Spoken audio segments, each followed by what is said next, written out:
Dear students, today we will learn about interesting features of Spinodon. Have you heard about this term Spinodon, or have you ever come across like how this reptile look like? Now, as I've already mentioned, Spinodon it is a reptile and it belongs to the order Rhynchocephalia. Now, rhyncho means snout, cephalia, which refers to head, and this spinodon it shows or it features a snout-like head. The head will project in the form of a snout, and hence it is classified under a separate order Rhynchocephalia under class Reptilia. Now, I'll just show you the picture. You just see how, like, which animal comes in your mind when you see this. Now, this is a tortara, which is which is Spinodon punctatum, which is seen in the New Zealand. And the moment you see this, I think in your mind you may feel like it appears like a lizard, isn't it? Now, this picture, if you see, suddenly you feel, oh, it could be a crocodile.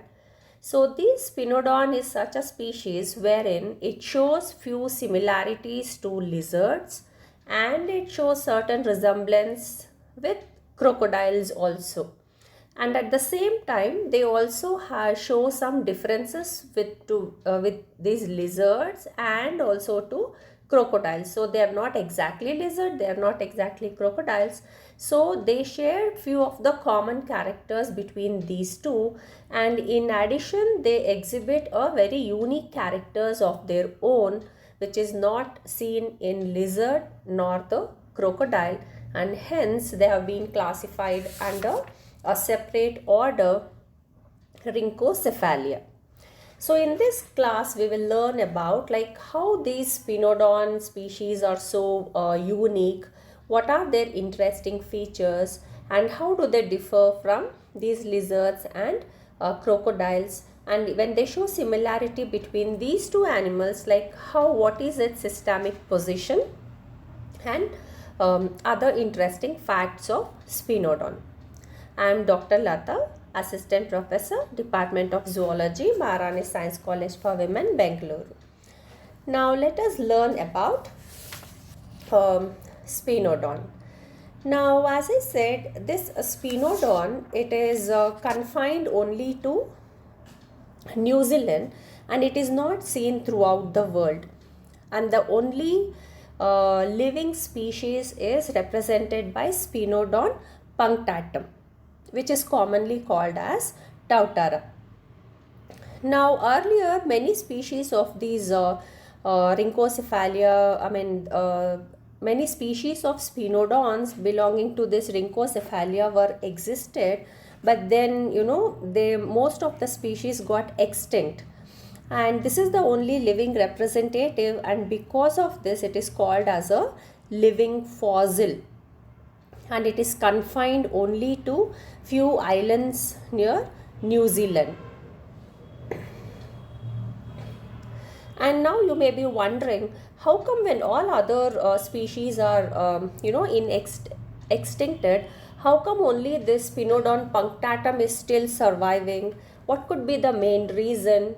The reason could be the absence of its natural enemies. There may not be any natural enemies of this Spinodon prevailing in its habitat, and hence it is still surviving. So because of this reason, Spinodon is called as the living fossil.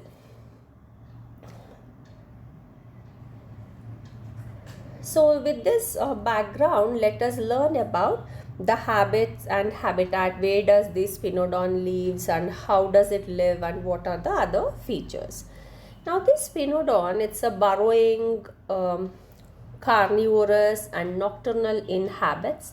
Burrowing means they live in burrows. Carnivores, they feed on other animals, small insects, and sometimes it is also mentioned that they can feed on their own species as well.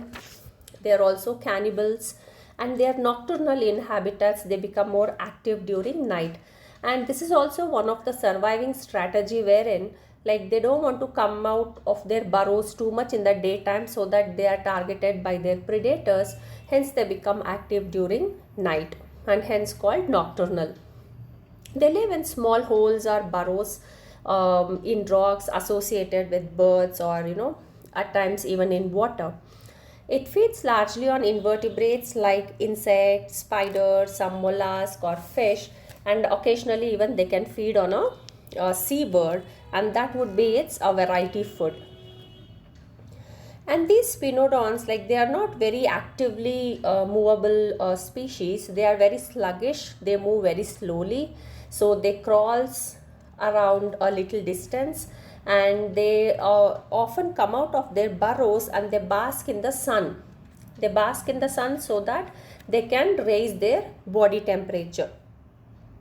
And when it comes to its reproductive ability, they are oviparous and they lay about 10 eggs with hard white shells, and that eggs that are laid, it requires more than a year to hatch, so they take a lot of time to hatch and develop.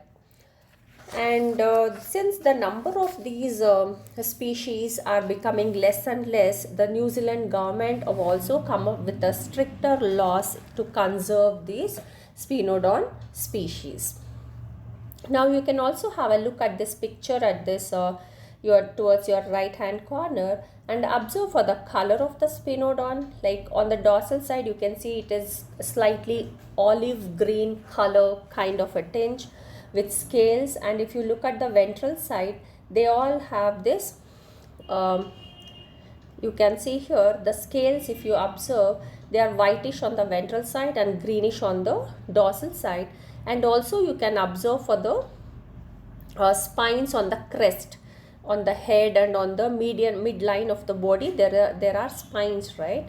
So that is one of the unique feature that a spinodon shows.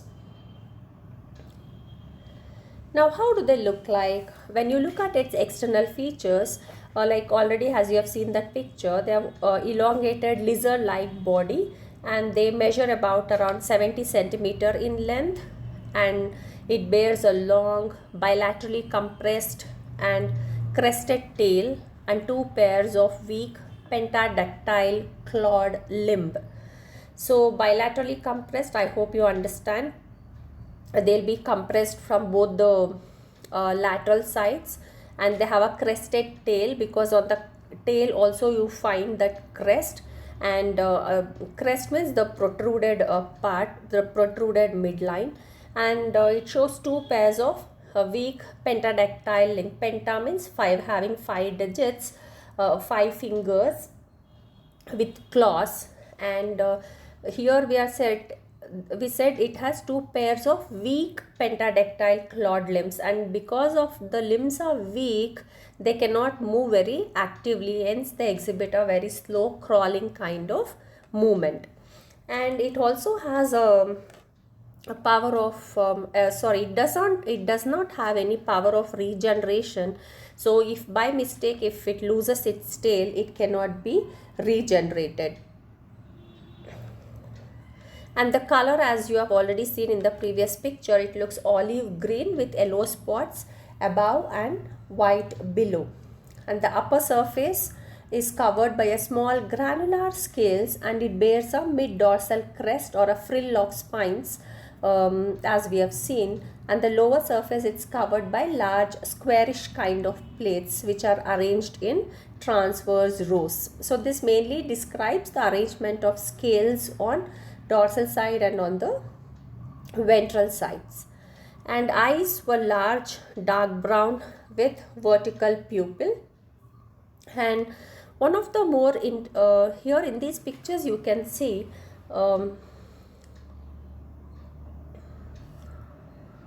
just a second, yeah.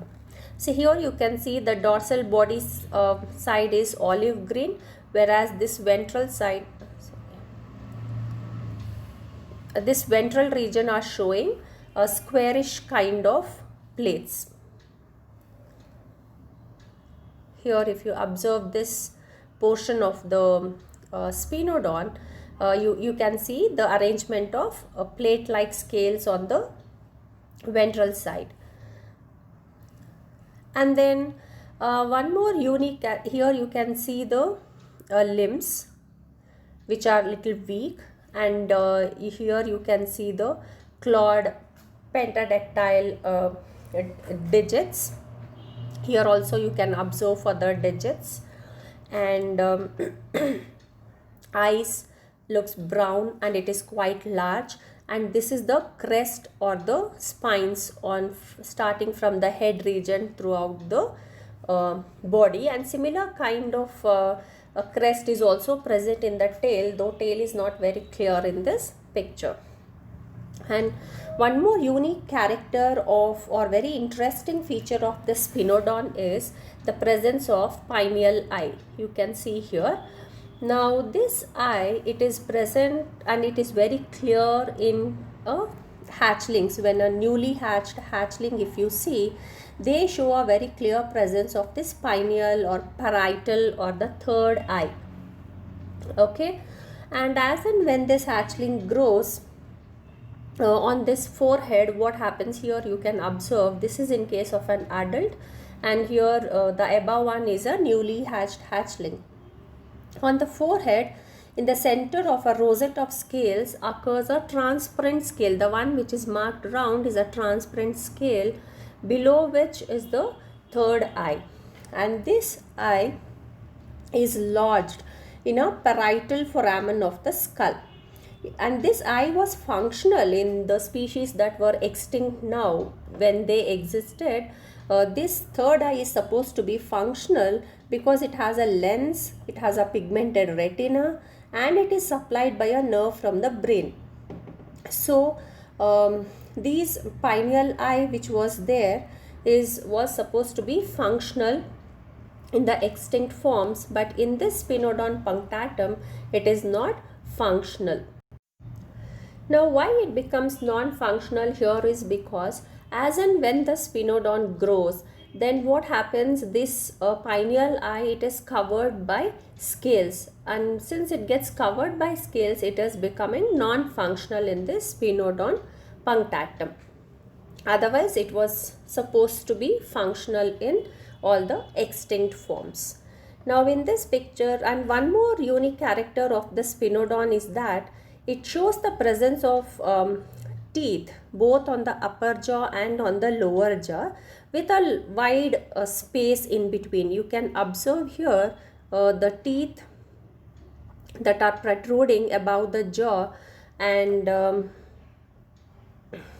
they are like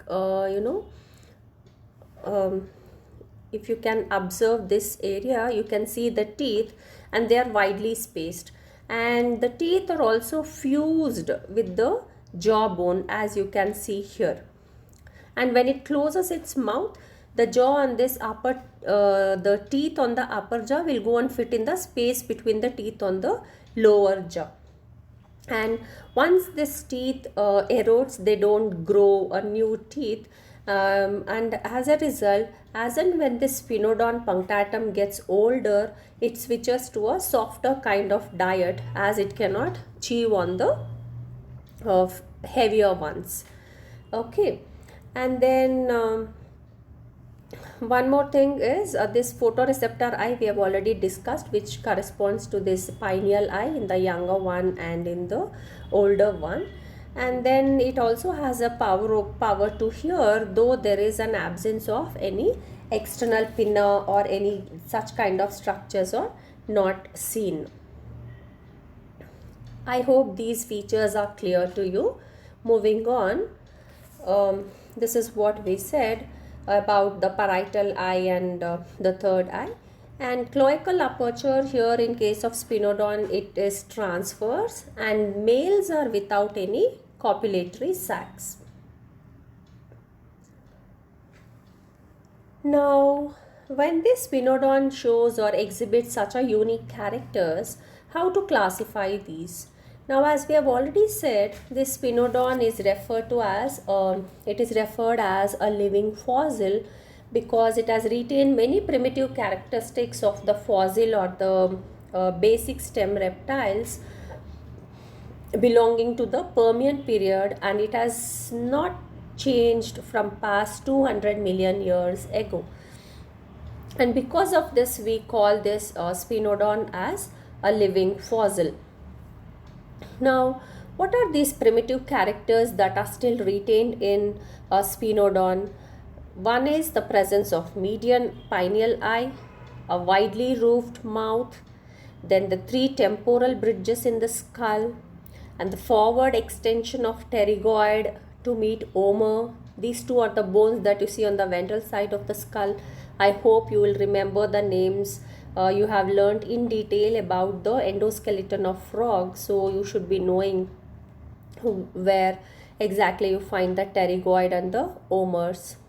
And then the vertebrae, if you look at, they will have an amphicellus vertebrae. What are amphicellus? Amphi means both the side. Amphicellus biconcave. The centrum of the vertebrae will be concave on both the sides. So they are called as amphicellus vertebrae, and they show vestiges of notochord. And then they'll have abdominal ribs, emergence of three aortic arches from a short common trunk, which is compared to conus arteriosus of amphibia. And then the retention of ductus caroticus as well as ductus arteriosus in the heart, and in absence of copulatory organs in male. This is again one of the most primitive character that we see in extinct reptiles. So in spite of its primitiveness, it is a Spinodon is neither a degenerate nor an ancestral form. Rather, it is an highly modified type that has persisted from the earlier times. So it resembles as well differ from other squamata and the crocodiles in many respects. As we have discussed in the first slide, it shows the characters of both Lacertarian, that is lizard-like characters, and crocodilian characters, and it also differs from both of these. And in addition, it shows a unique character of its own. And because of all this, it has been placed under a separate order, Rhynchocephalia. Now this is for your information, like it's like an additional reading. In your syllabus, you are meant to learn the interesting features of Spinodon, which includes all that we have said so far. Just to give you an outline of what characters that the Tortora resembles with a lizard and in what way it differs, these slides will tell you more about it. Like the Spinodon resembles a lizard in its general body form, elongated compressed tail, clawed pentadactyl limbs, the pineal eye, the single-headed ribs, chevron bones in caudal vertebrae, and having similar heart, lungs, and brain. All these characters, in all these characters, it resembles a lizard. Whereas in case of, in what way it differs from a lizards, in having an extra temporal velocity in the skull, mandibular rami united by an elastic ligament, immovable quadrate, amphicellus vertebrae, and proatlas between skull and atlas, a persistent notochord, uncinate processes on the ribs and having in abdominal ribs and 10 boards of carpus, absence of pecten in eye, and absence of copulatory sacs in male. So these are some of the differences with that of the lizards. Whereas with respect to crocodiles, they resembles in having a very broad palate, immovable quadrate, the proatlas, the uncinate process, abdominal ribs, and chevron bones. Whereas it differs from crocodiles in absence of thecodont teeth, the procellus vertebrae, 4-chambered heart, pecten in eye, and copulatory organs. So these are some of the characters, which is mainly with respect to the endoskeleton, which in turn gives or frames the structure of the body of any particular species. So you come across all these resemblance and difference with that of crocodiles. So I hope you have understood or you have learned what are the unique features of this Spinodon punctatum, which are the living fossils confined to New Zealand. Thank you for listening. I have a nice day.